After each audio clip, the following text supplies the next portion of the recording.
जय श्री राधे। एक बहुत ही सुंदर प्रसंग है जो भगवान श्री कृष्ण और नारद जी के बीच का प्रसंग है और हमको उससे बहुत ही ज्ञान लेने की कोशिश करनी चाहिए।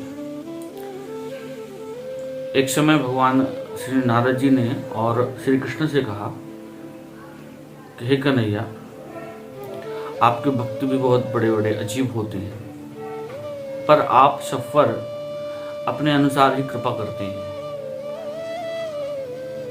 तो भगवान ने कहा चलो आज हम एक भक्त की परीक्षा लेने के लिए चलते हैं। और भगवान ने एक ब्राह्मण का वेश धारण किया नारद जी के साथ में और भिक्षा मांगने के लिए चले गए। और जब एक जगह भिक्षा मांगने के लिए गए, जैसे ही द्वार पर पहुंचे तो एक अंदर से उनका भगवान का जो भक्त था, जिसके पास धन संपत्ति इतनी बहुत ही अत्यधिक थी कि वो कुछ भी दे सकता था परमात्मा के लिए दान में, परंतु वह जैसे ही देखा कि द्वार पर भिक्षा मांगने के लिए हमारे यहाँ पर कोई आया है, तो वह जाता है और उन भिखारियों के पास अर्थात भगवान के पास में और जाकर के जोर जोर से चिल्लाने लगता है, अरे तुम युवा होकर के और भगवान को के नाम से भिक्षा मांग रहे हो, और तुम्हारे इतने हाथ पांव इतने मोटे ताजे हैं, कहीं कार्य करो, कहीं मेहनत करो, मजदूरी करो, हाथ पैर इतने मोटे ताजे लेकर के, और तुम जो हो तो भिक्षा मांगने के लिए भागे जा रहे हो, भिक्षा द्वार द्वार भिक्षा मांगते हो, तुमको शर्म नहीं लगती, तुमको लज्जा नहीं आती। नारद जी कहते हैं भगवान देखो ऐसे ऐसे तुम्हारे भक्त हैं, और आरती में कहते हैं तेरा तुझको अर्पण क्या लागे मेरा। और यहाँ पर जब देने की बात आए तो यहाँ पर भगवान के नाम से भिक्षा के नाम पर इनको कुछ नहीं निकलता। भगवान ने कहा नारद ये मेरा भक्त है और मैं इसको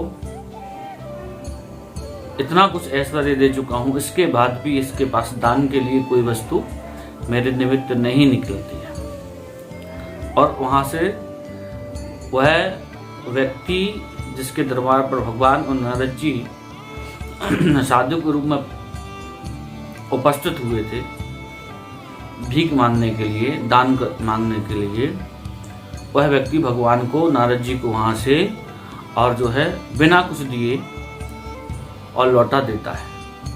बड़ा प्रसन्न हुआ कि आज कुछ देना ना पड़ा मुझे। और नारद जी ने कहा भगवान इसने हमारा अपमान किया है, इसके पास बहुत कुछ था, दे सकता था, अब ऐसा करो आप इसको निर्धन होने का श्राप दे दो ताकि ये इसके पास कुछ भी धन ना रहे। लेकिन भगवान ने इसके विपरीत कार्य किया। भगवान ने उसके लिए और बहुत सा धन देने का आशीर्वाद दे दिया कि और भी धनी हो जाएगी। नारद जी ने कहा प्रभु ये तो आपकी कुछ बात समझ में नहीं आई। कहा नारद तुम नहीं समझोगे मेरी लीला को। और आगे चलते हैं, एक घर पहुंचते हैं जहां पर टूटी हुई झोपड़ी थी, बैठने के लिए कोई आसन नहीं थी।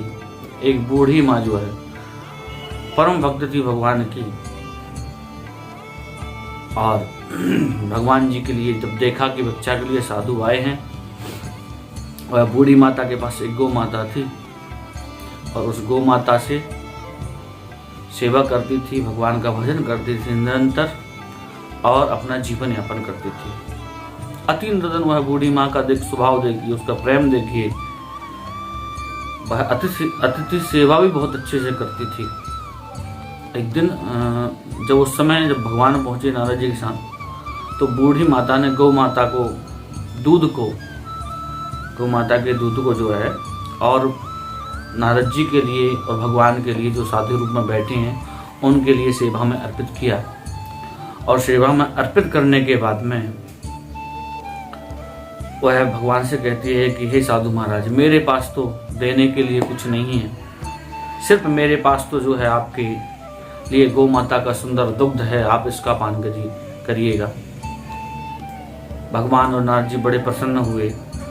नारद जी ने कहा देखो एक वो करोड़पति जिसके पास अरबों की संपत्ति होते हुए आपको द्वार से धुतकार दिया, भगा दिया, और एक ये माता जिसके पास कुछ ना होते हुए भी उसने प्रेम के साथ अतिथि सत्कार किया, आदर के साथ आपको बिठाला, और जो भी उसके पास आपको भेंट देने के लिए बना है आपको भेंट अर्पित की।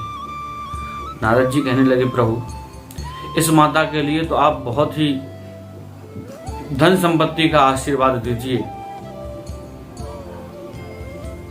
ताकि यह बहुत ही धन संपत्तिवान हो। भगवान ने लेकिन इसके विपरीत कार्य किया।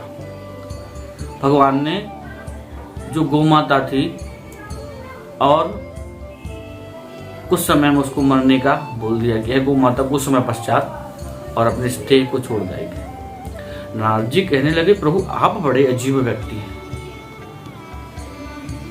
क्यों? आपने उसको, जिसको कुछ नहीं देना था उसको अमीर बना दिया, इसको देना था, इसने हमारा सम्मान किया, सत्कार किया, और इसके लिए इसकी गौ माता जो एक सहारा थी उसको भी मार दिया। भगवान ने कहा, सुनो, मैंने इस गौ माता को इसलिए ऐसा किया इस माता के साथ, इस बूढ़ी माता के साथ, क्योंकि कुछ समय पश्चात यह बूढ़ी माता जो है और अपने इस देह को छोड़ जाएगी, और जब इस देह को छोड़ने लगेगी उस समय इसका मन इस गौ माता में फंसा रहेगा, और जब इसका मन गौ माता में फंसा रहेगा तो यह मरते समय मेरा भजन भूल जाएगी, अर्थात मेरा सिमरण नहीं करेगी, और इसको पुनः फिर इस माता को गौ की योनि में आना पड़ेगा। इसलिए इसका मरते समय मेरा चिंतन करे और मेरा भजन करे। इसलिए मैंने इस गौ माता का पहले ही इसके पूर्व मृत्यु करवा दी, ताकि इसका मन सिर्फ और सिर्फ मेरे चरणों में लगा रहे। और मैंने उस सेठ के लिए, उस बड़े आदमी के लिए इसलिए और उन्नति का श्राप दिया, आशीर्वाद दिया,